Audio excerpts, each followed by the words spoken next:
Hello students, welcome to the Pole Science of class 10, and today we will go through the same chapter, that is chapter number 2, Federalism. And previously we studied about the definition, that means what do you mean by federalism. Then we had studied about two levels of government, starting from federal form of government. As you can see that the example that we have read about the federal form of government which the country follows was the USA, and followed by unitary form of government which was followed by the United Kingdom. Then we read about the features of federalism, then followed by its objectives. What are the two objectives that is related with the federalism? Then lastly we read about two crucial aspects of an ideal federalism, where we read that number one was government of different levels should agree to some rules of power sharing, and number two was trust and agreement to live together must be there. Clear? So today we will start from the topic, that is coming together federation and holding together federation. So all these points that we are reading from the previous class is all related to the same topics that we studied earlier also.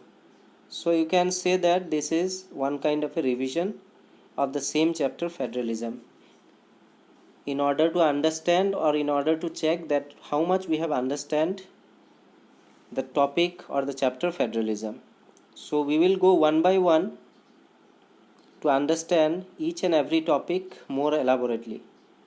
So today's topic we will start from here, that means coming together federation and holding together federation. If you remember, what is coming together? That means independent states coming together on their own to form bigger unit. Clear? That means take the example of USA, where there are many states. Suppose assume that there are 49 states in the country of America. So all these independent states are coming together on their own, that means on their own capability they are coming together, and all together if they are 49 they are forming a bigger unit. Clear? So by the word itself only you can differentiate here between coming together and holding together. That means independent states, suppose I have given the number 49. So 49 states, suppose, of the United States of America are coming together on their own, that means on their own capability to form what? A bigger unit. Clear? After that, increase security by pooling sovereignty and retaining identity. And if they are coming together on their own capability, they are forming a bigger unit. After that, what they are doing? They are increasing their own security. Clear? How? They are increasing their own security by what? Pooling sovereignty and retaining identity. That means they are increasing security by two ways. One is by retaining their sovereignty. Whatever the sovereignty is there of the country United States of America, they are retaining that also. And on the other side, they are retaining their identity also. Identity as a country, identity as an individual. Clear?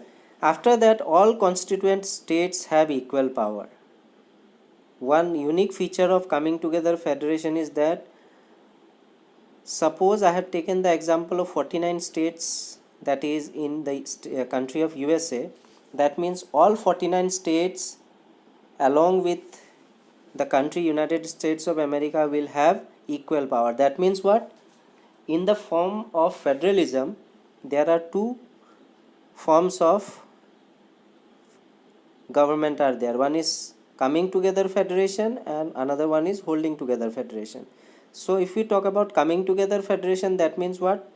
All will have equal share of power. That means either the union government or the state governments, that they all will have what? Equal powers. Whereas in holding together federation, if you remember, the center and the states, the power are shared, but that powers are not equally shared.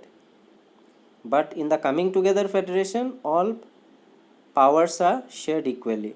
And the example is given of coming together federation, and the examples are United States of America, Switzerland and Australia.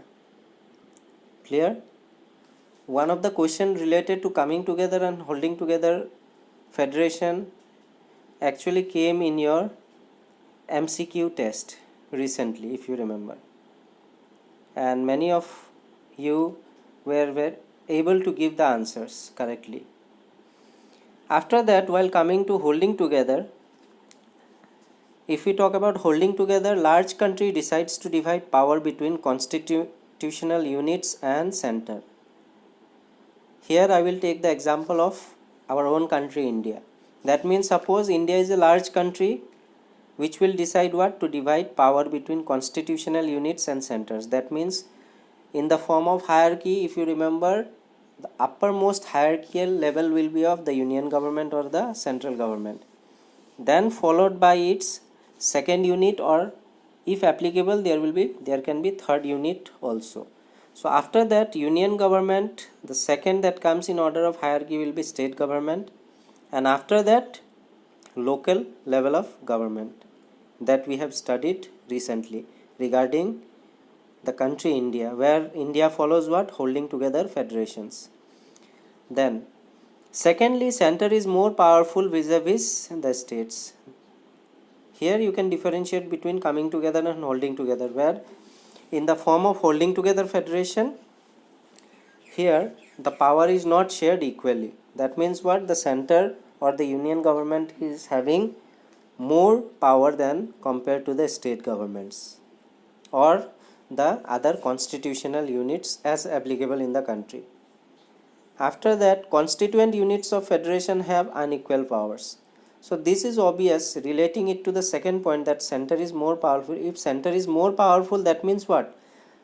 The powers are not shared equally, and which in return will do what? The constituent units of the federation will have obviously unequal powers among themselves. Clear? So regarding the example of holding together federation, which country will come under this? Countries like India, Spain and Belgium. Clear? So coming together and holding together are all federal type of government, but there are some differences. So try to differentiate between these two,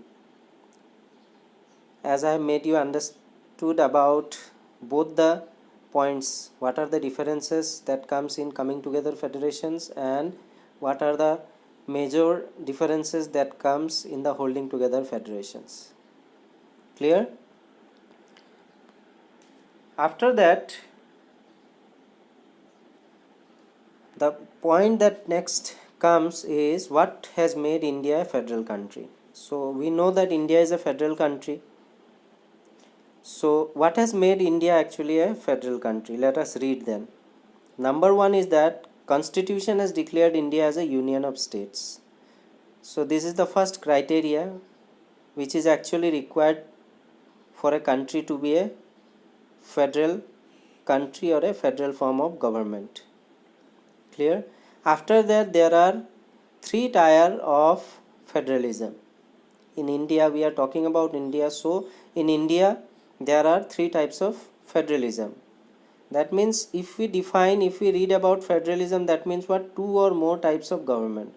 So wherever applicable, in some country there may be two types of government only, but in our country India there are three tiers or three types of federal form of government, where the power is shared between the three units, namely what? Union government, state government and the local level government, which is also known as the panchayat or the block unit. After that, threefold distribution of the legislative powers under the union list, state list and concurrent list. So we have also read about that the portfolios are divided according to three kinds of lists are there, which is namely what? The first and foremost list is the union list. That means in this list the union government will have all the powers. such as defense, etc. So the union government will look after all this thing which will come under the union list. After that, followed by state list. This list will be applicable to the state only, and the state will look after all the portfolios that are under this list. And lastly, there will be concurrent list. Clear? Where the central government will have more power to enable or to have a full control over this list. After that, all states in the Indian Union do not have identical powers, example union territories.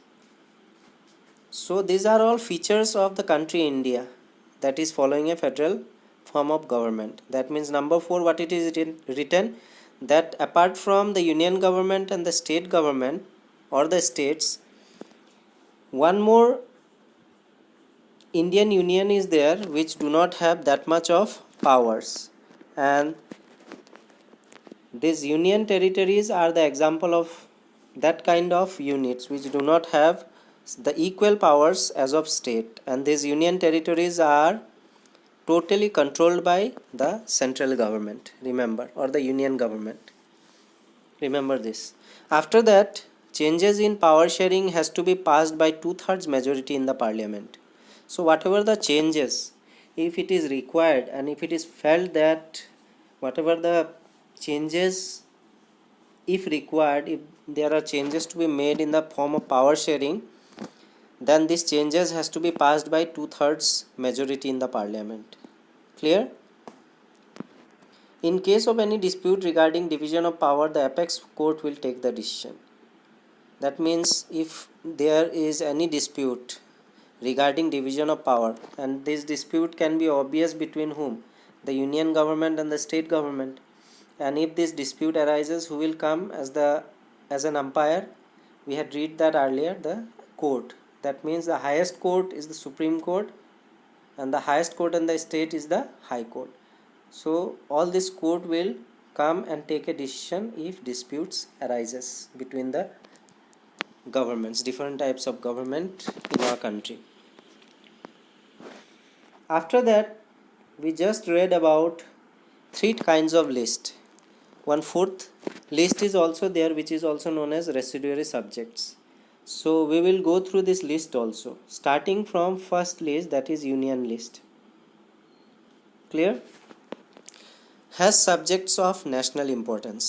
That means union list will include subjects of what? National importance. That means global importance. That means whatever it is necessary within the country, that particular subjects will be included in the union list. Suppose, for example, what are the examples that are given? Defense. Defense is of national importance to us. Banking, currency, foreign affairs, and communication.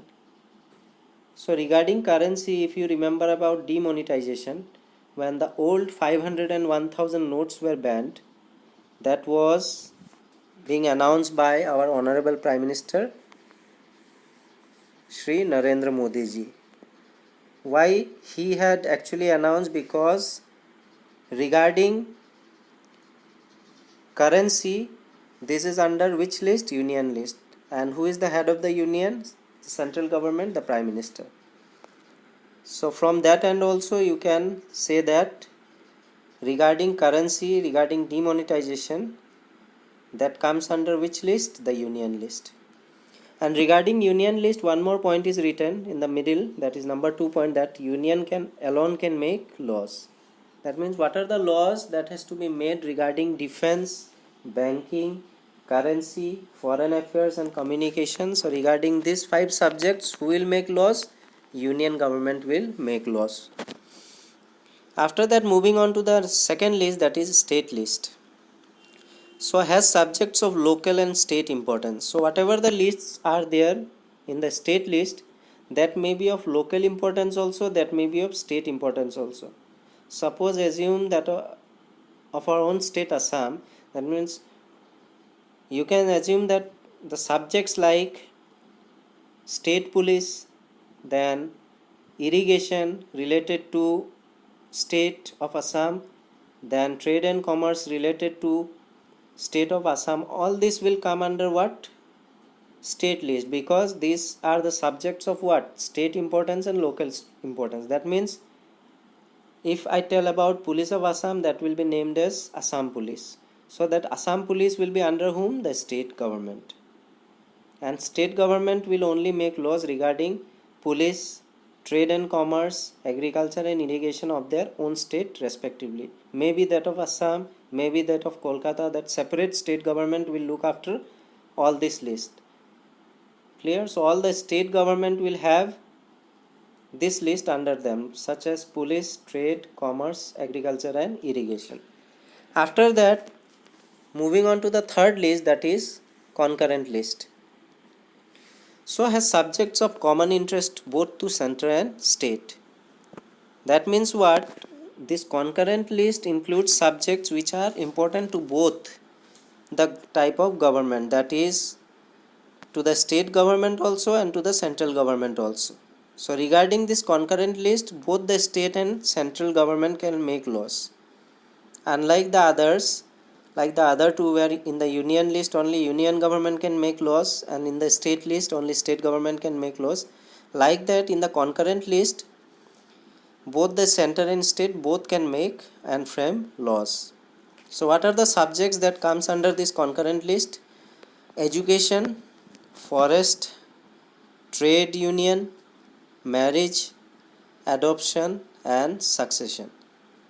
So whatever the subjects are there in the concurrent list, regarding this list, these are all the subjects that are of a common interest to both center and state. That may be to the common subject to the center also and the state also, and both the central and state government can frame laws.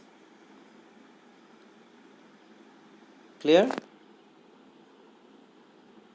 After that, the fourth list is also there, which is known as residuary powers. If you remember, apart from union list, state list and concurrent list, one more list is there which can be said as the residuary powers. So in residuary powers, there are certain subjects which do not fall under these three lists. That means the other three lists we are talking about, some subjects are there which cannot be added to the union list also, to the state list also and to the concurrent list also. So regarding that, union government alone has the power to make laws. So in residuary powers, who has the upper hand to include subjects? The union or the central government. It has alone the power to make laws. Just like we have seen in concurrent list that both the state and union government can make laws. Why? For the reason why? What is the reason that both? A question might come that what is the reason that in concurrent list both the state government and central government can make laws? The answer will be just because the state government and the union government both can make laws regarding concurrent list, because there are certain lists that are included in the concurrent list, such as education, then forest, trade union, marriage, adoption and succession, which are subjects of common interest that are both to center and state. So for that reason only both the center and state government can frame laws. This will be the answer.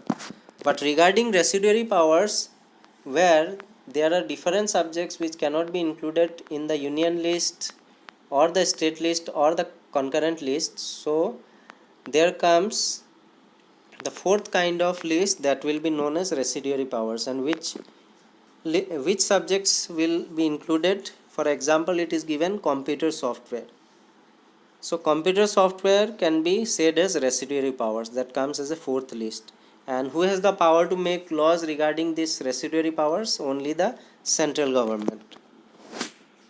Clear? So with this I will wind up today's topic. So in today's topic we read about the difference between holding together and coming together federation, then followed by what are the features that make India a federal country. After that we had gone through three kinds of list, that is namely union list, state list and concurrent list. Apart from that, we also learned about one more kind of list or powers in which there are certain subjects which are included, which is known as residuary powers. That means in residuary powers, the subjects that are included are those which are not included in the other previous three lists, that is union list, state list and concurrent list. So in that list, in this list of residuary powers, these certain subjects will be added, and for example computer software is added as residuary powers. And regarding these residuary powers, only the central government or the union government has the power to make laws. Remember this. So I hope that whatever the points we have read today, it is now very much clear to you. So with this, I will wind up today's topic. Thank you.